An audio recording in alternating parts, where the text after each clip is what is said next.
15,000 से ऊपर संथाल्स को अपनी जान गंवानी पड़ी थी। संथाल्स के कई गांवों को जला दिया गया था। लेकिन ठीक इसी समय मेरठ में भी क्रांति की आग जलने लगी थी और उसके बाद ब्रिटिशियर्स को एक लंबी लड़ाई लड़नी पड़ी। 2 साल बाद और आगे चलें तो वो ये लड़ाई जीत चुके थे, लेकिन इसके बाद से वो एक एक कदम को फूंक फूंक कर रख रहे थे। इसीलिए उन्होंने इंडिया पर टेक ओवर करने के बाद सबसे पहले संथाल्स को इकट्ठा किया और उनकी मांगों को मान लिया गया। इन 2 लगातार क्रांतियों ने ब्रिटिशर्स को घुटनों पर ला दिया था। हालांकि वो हारे तो नहीं थे, लेकिन बहुत कुछ सीख चुके थे।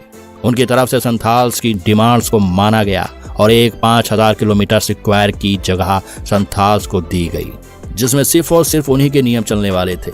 विद्रोह में संथाल्स का वैसे तो बहुत नुकसान हुआ था और इस मूव से उनका ये नुकसान वापस आने वाला नहीं था, लेकिन उन्होंने ब्रिटिशर्स के इस प्रपोजल को एक्सेप्ट किया। हालांकि वो इस प्रपोजल को देखकर काफी हैरान थे, लेकिन इसका एक ही रीजन था और वो था संथाल की बहादुरी, जिसने ब्रिटिशर्स को मजबूर कर दिया था कि उनके साथ उन्हें नेचुरल रिलेशन बनाने होंगे। इस मूव को संथाल्स को बहुत तरक्की दी।